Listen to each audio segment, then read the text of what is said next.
Hi, welcome back to Cheyenne, Wyoming Urban Gardener. This is Debbie, and I'm in Cheyenne, Wyoming, Garden Zone 5A, 5B. And I'm trying out something a little bit new. I have a new stand here, and I do have a little remote that works with it, but so far testing it out, I haven't really found a pause button other than to pause it by hand. So I'm not sure how well this will go. We'll give it a try. We'll see if this works.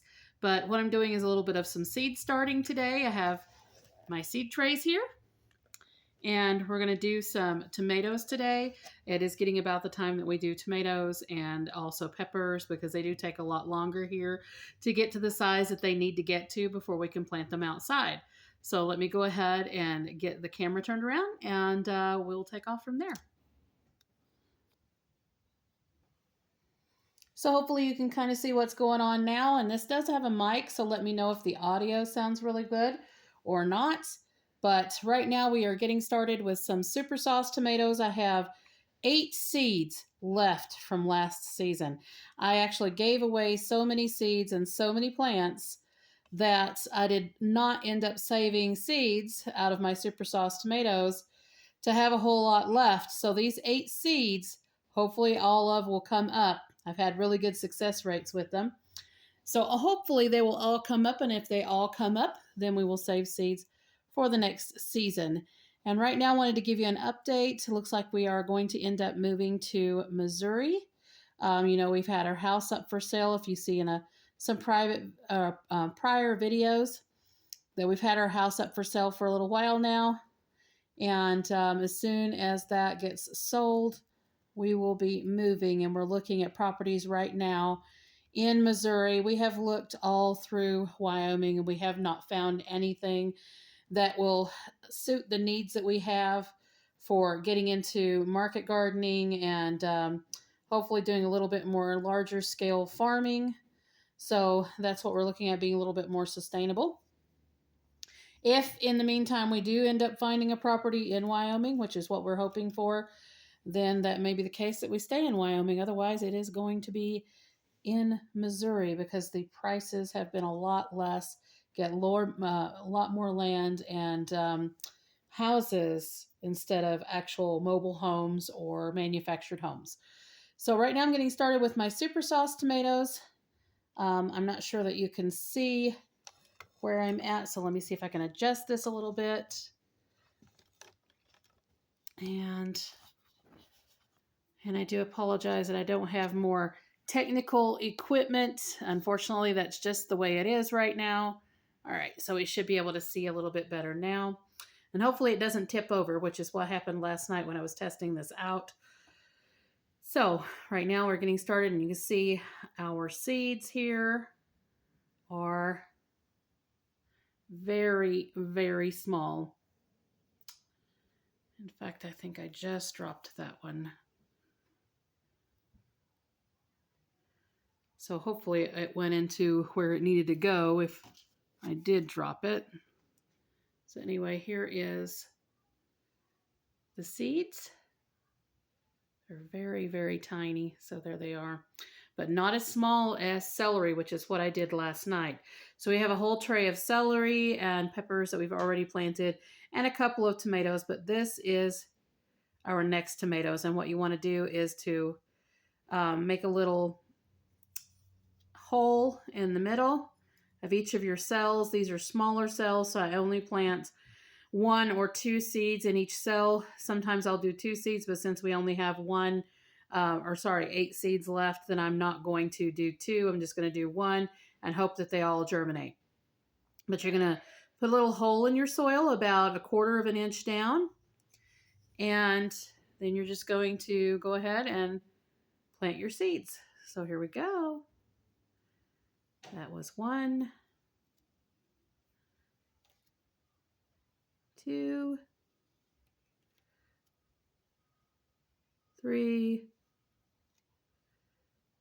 4,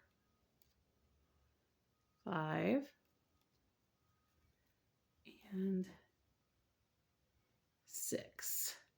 So I had 8 seeds that were left. Unfortunately, I did drop one, so there's 7. I found that one. So we now have 7 in. Maybe I miscounted. Maybe we only had 7 left. But I went ahead and planted every one of those just to make sure that we get some germination out of those. And there we have 7 seeds. And then I'm going to go ahead and make some more holes in here. So we'll have 5 cells left, and that's fine because I don't need a huge amount of tomatoes because we work with a small space here outside. And I'm not doing a whole lot of starting seeds for other people this season because we're focused on moving. So we have 5 of those left. I'm going to go ahead and cover these 7 that we planted. So I just basically moved the soil back to where it was that I took up and made that little hole about a 1/4 inch deep for each one of those. And again, we got our racks ready. If you had seen in a prior video, we have some growing lights this season. It'll be the first time for those, and we will see how they do with some growing lights. So there we have our 7 super sauce tomatoes. Next, I'm going to do some Kellogg's breakfast tomatoes. As you can see here, these are all hand-saved, hand-collected seeds. These are actually seeds that I had saved the prior year, but I just reused the container that I had when I ordered the seeds originally, which came from Etsy, and every one of them have turned out to be absolutely wonderful. And these are the Kellogg's breakfast tomatoes. These are an indeterminate variety, and they get quite large. They're a yellow tomato, almost orange. And we do have quite a few of those seeds, so I will go ahead and double up the seeds just to make sure we get good germination on these. And again, we have 5 cells left. So we're going to go ahead and get those planted as we're talking. And again, we're in Cheyenne, Wyoming, so we have Garden Zone 5A, 5B. Our last frost date is typically towards the end of May or middle of May, but we can get frosts all the way up to the beginning of June, which has been very, very typical here. So we do not plant our tomatoes outside until usually the first week of June. So we're going to go ahead and get those covered now. We've got our Kellogg's breakfast tomatoes all planted up.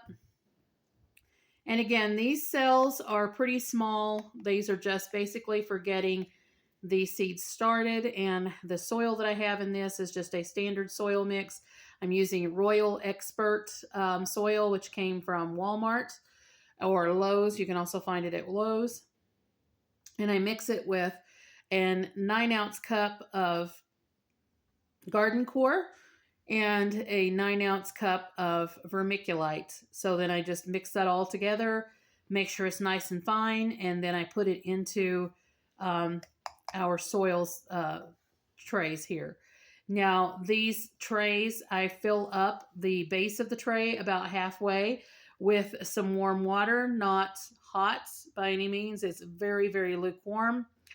And that goes ahead and soaks the soil as I am getting prepared for planting the seeds.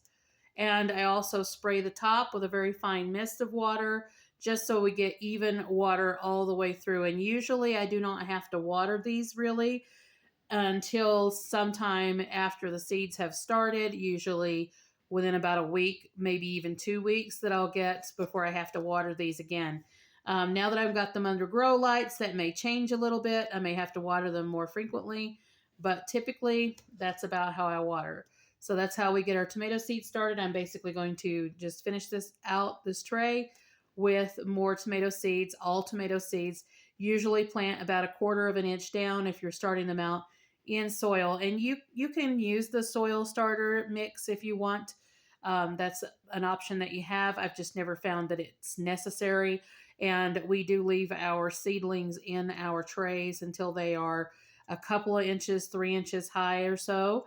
So that needs the extra nutrients that soil starting mixes really do not have, because they have some very basic mixtures of soil that don't really have a whole lot of nutrients, and you have to start adding fertilizers and things like that if you're going to keep them in those types of containers. So we just go ahead and use regular potting soil, and we add in either compost. I do compost with it as well sometimes, or you can go in and add the vermiculite and the garden core, which is something that I have been doing. And sometimes I will use even soil that has came out of some older containers that I have, just reusing the soil. And there you have it. And then we will fertilize a little bit with some organic fertilizer as the seedlings get started about 3 inches high or so. And then we will come in and feed those plants so they come out nice and strong and healthy. So there you have it. That's how to start some tomato seeds. And right now is the time to start your tomatoes and peppers and artichokes and things like that. We're going to actually start some artichokes here, as well as some eggplants. All of those plants that take a little bit longer to come to the size that you need to have before planting outside, that's what you want to go ahead and get done. So like, subscribe, hit the notification bell for notices on new videos as they come out, and we will see you in the next one.